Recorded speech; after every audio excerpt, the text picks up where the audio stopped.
Husha is doing, wanting to use this advantage, make it uncomfortable. We'll see if C9 can collapse onto this, but this is the game plan for Beyond.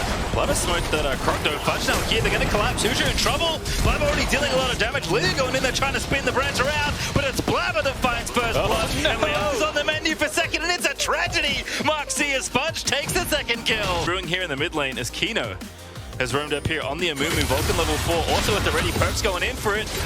But again, staying respectful. Now can see one, steals the ulti, gets it going, and Vulcan takes down Moan, and now going back in as Blabber is going to find the Nexus. Kino's trying to get the kill. Doggo flashes in, gets the auto attack, and takes down Perkz. And now Cloud9 in a 2v3 they don't really fancy. Blabber going to have to dash on out of there with the safeguard. Husha picking up that Herald. Now Vulcan looking for the angle. Perkz here as well.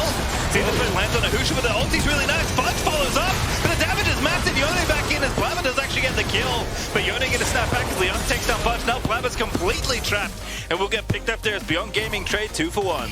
Yeah, nice job there. Beyond Gaming punishing Cloud9. That's how I was talking about. Cloud9 has a lot of engage themselves, able to blow somebody up right away, but then there's a lot of kiting potential beyond. They kind of punish that. Maybe you do want to commit harder into the insta-blow somebody up game plan, which this will be better at, as well as providing a little bit of extra CC. It shouldn't be, understated how much that can help. Whoa, Vulcan actually finding one! Not quite a one-shot just yet. Graves pretty tanky, but not nearly tanky enough as Fudge. Interesting situation. I'll hold my thought as we see it again. Oh, that chain CC is so good, but Husha still takes out Sven. The CC on the other side is better, but Fudge gets the Everfrost, just barely missed the Yone who ultis out, but Doggo's going to be the target. Perkz is going to shut that down, as his SARS has been on point all tournament long. Make it a second there as Lilia's going to die to Perkz. He naps the double, and Cloud9 collapsed to punish BYG in mid. Okay, so Cloud9, they're able to get the Dragon off the focus of the Rift Herald in the mid lane by Beyond Gaming, as he's currently getting his engaged on. Oh, Perkz looking for the Everfrost, but he finds the E on the other side instead as the ulti stolen. Does commit it for the kill, but Perkz is on a killing spree now. Happily taken as Vulcan looking to lock up Yone, but he goes back in. Vulcan going to get crushed as Doggo picks up one. It's favored to get that global off the map so you can be a little more free with the rest of your playmaking. Oh, goodness. Malphite. Just so much CC. Doggo is no flash, no hope, just dead. Just straight dead, 1v1. Yeah, we'll see if Fudge can get out of there, if he's going to get punished for that all in, but he does get the kill. No ulti there for Yone, just nothing to do. Sven here as well to reinforce the mid lane, and Fudge gets away with it. In fact, now Liang's in trouble. Blabber looking to line up the kick, going to be put to sleep though as Blabber's going to back away. Right now, obviously, we all know stopwatch is very good. Doggo, gonna have to cleanse it off. Blabber looking for the kill, finds the Q, threads the needle, and now the flash kick is gonna deliver him to Sven, who picks it up nicely. Blabber though pops a glow drink, and that's unfortunately not enough to save you. Item's not that good, but Vulcan also in trouble. Yone ulti over the top to finish things off as Beyond Gaming will punish Cloud9's greedy little. That was definitely greedy. Blabber saw the angle, healed on. We're not done yet. Teleport's coming in from Malphite. It's Fudge. He's got ulti. Who's getting ulted? Everybody. Sven already took down one, and again the Everfrost Malphite happens, and you just cannot run away. Leon though is found a target. He does want a battle. Sven going to cleanse off the sleep. Fudge does shut down Husha on a killing spree now from this Malphite, and Perkz is chasing Liang, but Lily is just so speedy, not going to happen. But Cloud9, I think at the end of it all, a 3-for-2 trade. Not bad overall for them. They did find 3 kills, like you said. They had a little bit of a split focus at the end there. You saw, Fudge tunneling, wanting to finish off Liang. Then you had Perkz focusing, I believe it was Kino down, and then Liang was just in the middle. Oh god, that was scary. Completely just gonna gatekeep Husha out of this pit. Gets the Everfrost down on Kino. Perkz over the top. They've got the Baron, and now they're going back to it. Perkz. Sven getting that kill as now Moan gets a very nice ulti through, but it's just no follow-up there. Fudge is going to get shut down by Liang. The Conqueror procs, the spin happens, and they will at least trade back 1-for-1, but Liang now has to turn for the hills. Kino's already dead. Husha fell as well. So not even a 1-for-1. Beyond Gaming losing 2, and Cloud9 still got the Baron. Oh god, the Fudge factor. The BM emote spam just saying, walk through me. I dare you. Try and get to this Baron buff. And it kind of stalls out Beyond. And, on the back end of this, they're going to find a couple more kills for C9 probably here. Liang in a bit of trouble. Yeah, Lilia ran all the way to the wrong side of the rift. And Blabber and Vulcan are going to have to go on a wild dude chase, but I think they'll lock it down. It might take a bit. Vulcan is getting a little spooky on the HP situation, but Blabber very accurate today on the Qs. It's definitely the level 16 11 stack Magi Silent. Well, maybe they're going to go finish him off for that. Alright, Perkz going to lose some pages perhaps in a 1v3 that he cannot escape. Will get shut down, but Cloud9 are just rampaging through the rest of the base as a result. Perkz, he'll take the trade. The counter jungler here alongside Blabber, level 17 now. for the Silas as Perkz is just zipping over the walls into the waiting arms of Husha and friends. Level 12 of Mumu now, bandage shots one. Oh, flash ulti! Not enough, but now the ulti's his again as Perkz has once again stolen Curse of the Sad Mummy, and Fudge is in there, Blabber's in there first though. It's going to pop the Zhonya's, Fudge looking for it, Sven going to get the pick up, that's a great Yoni ulti to try and get it back, and indeed they get the kill. As Fudge now low, but not dead just yet, but he flashes out of the way. As Cloud9 still looking to play here under the tower, Perkz gone absolutely insane under the enemy tier 2, looks for the second, can't grab it. And now Vulcan going into stasis. I think Cloud9 maybe bit off a little too much on this play, and Beyond Gaming will make them pay for it. Nice 3 for 2 there for Beyond Gaming. Kino looking for the opportunity on the top side. I actually like this timing a lot, as you know they are losing a little bit of their base, but I don't know. Nexus turret, they're not going to get backdoor probably this game. As we see, Cloud9 actually not backing off from that top lane situation, still trying to finish off this turret, knowing the amount of pressure that's in the base, thinking that they can grab a little bit more turret gold with the fact that Beyond had to recall and deal with that Nexus turret. But I did like that attempt. There's a lot of time for your ults to come back up before the next dragon that you need to fight. Baron's in only 30 seconds, so maybe that's more of a concern. But this is an opportunity where, Cloud9's grouped up in a lane. You try and force the fight. Doesn't actually go that well, but, Cloud9 then need to punish to make something of it. And they see Kino low, so they want to go in for the Amumu to finish him off. But there's still a lot of ults up for the rest of the team, a lot of CC available. So they kind of start stun lock people underneath the turret. They have to, get Fudge out of there.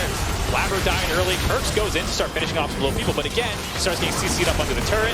Passive burn his stopwatch, gets finished off there. Vulcan then trapped under the turret as well. So, they kept baiting Cloud9 to jump on top of them. Not happy. Doesn't look too thrilled about that one. Yeah. Did not want to lose those stacks, I bet. No, nothing on that mage eyes now. He's out, he's out. Lost the last page he had. I think he saw, the 10 stacks coming back in. Fudge though.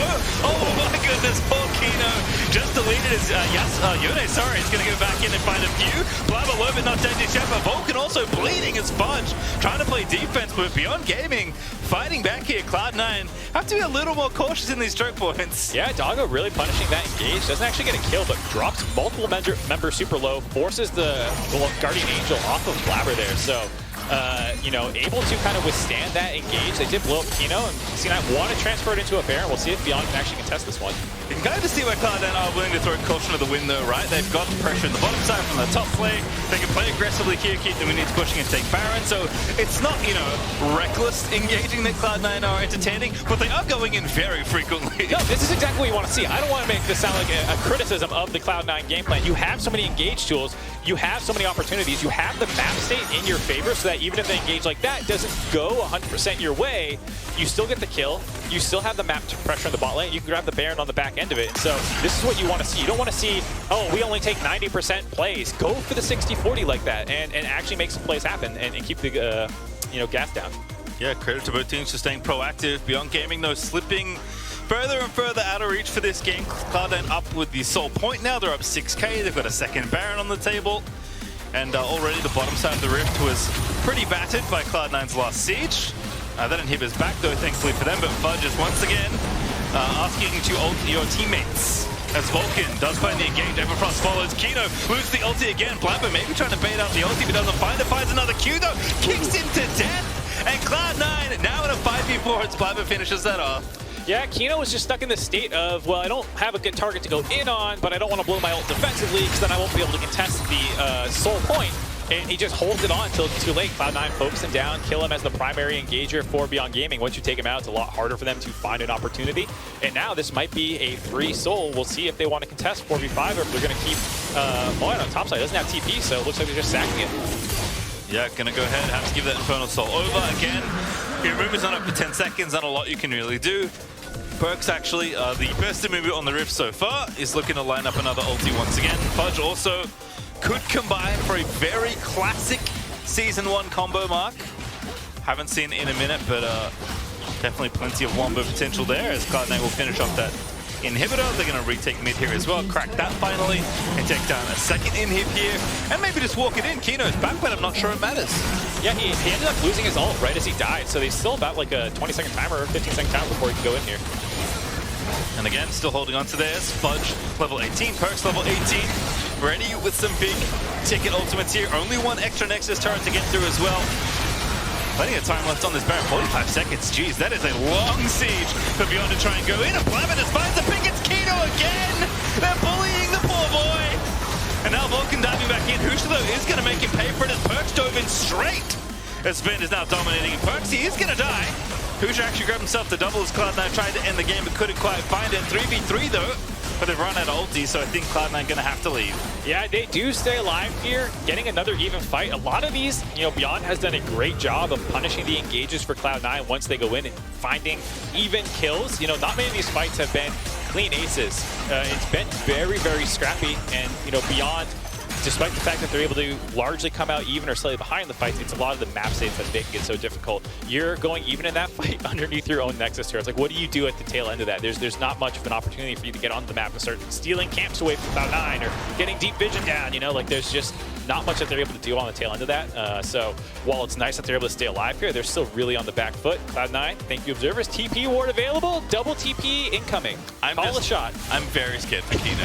Every time he's on the screen, I'm like, oh no, my poor boy. I mean, they're picking on him. He's the squishiest member of the enemy team, despite being their primary engage. And, if you can kill him before he gets a good ult off, that makes it really hard for them. And then it's a lot of pressure on Moen to find an opportunity, or Liang to find a 5-man sleep or something, And it just puts a lot of pressure on. Now, a lot of the times they kill him, they leave one of their members underneath the turret for Beyond to focus that member down, Blabber there being the target. So it's still overall a win for Cloud9, but Beyond showing a lot of grit this game, I think. Yeah. And taking fights and trying to stay proactive. Yeah, running out of towers to play under, unfortunately for them. Cloud9 doing pretty good demolition work here as Liang is going to run away to get TP'd on by Perkz, but nothing comes of that particular play. But now Cloud9 are just happy to wait until the next Baron spawns. That'll be a minute 50.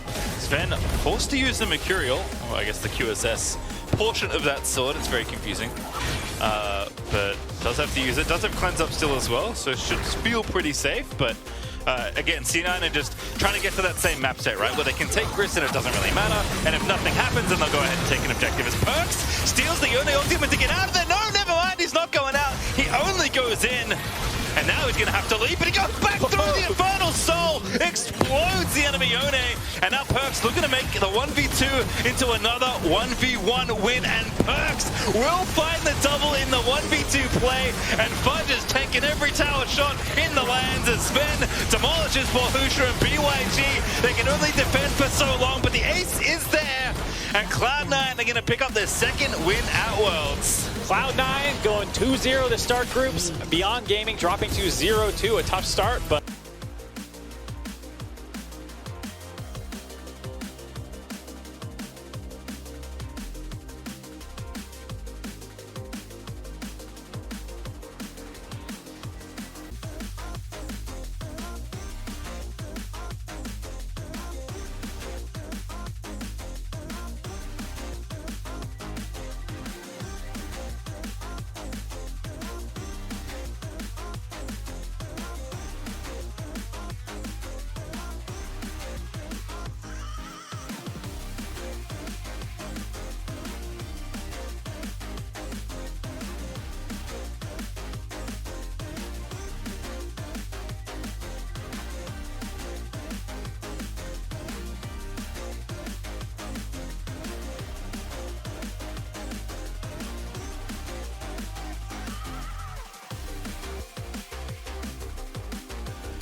they put Graves and Lilia. I didn't think Lilia would be still able to play on a solo lane.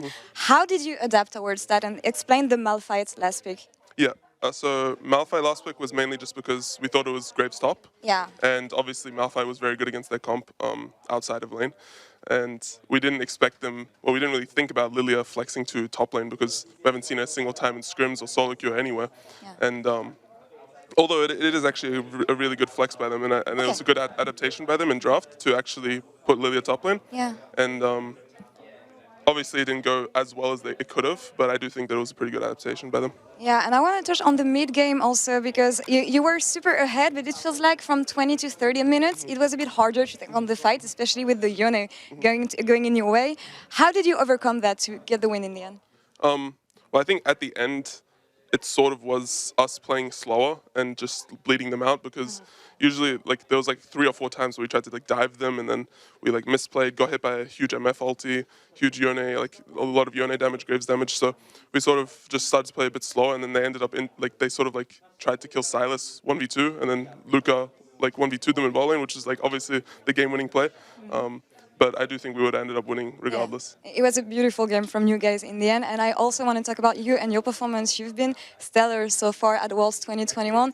And I mean, it's improvements we've seen throughout summer from you. The fudge factor, you know it, we talked about it. But tell me about the new responsibilities you have within the team. Also getting the last pick here and your new role in C9 this summer and also at Worlds. Yeah, I think there's a lot more learning to do. Like we learned a lot about how to play through top lane after MSI because a lot of teams were sort of getting a lot better at punishing top lane whenever they had winning matchups, and you also have to play really well defensively whenever you're in those losing matchups. So we sort of just learned how to communicate well around top lane and how to defend every wave, how to punish them on every wave, stuff like that. And it's very important to do, otherwise you sort of just lose instantly to like especially like the Chinese teams. I think they do play really well around that. Yeah, it's nice to see that you can carry from all around the map for C9. Now you have one last game to play at the end of the day against Galatasaray. How do you think it's going to go? Because they've been performing well yesterday. I feel they surprised everyone. How do you feel about this matchup? I think we'll definitely win, but I do think they're probably the best opponent so far in the group. So I think it's probably going to be the most hype matchup because I do think that whoever wins actually makes it first seed, I believe, according to standings. So it's going to be a very high matchup for sure. For sure. Well, I wish you good luck on that. Thank you so much for this interview. And yeah, we'll see about later today for C9. And back to you guys.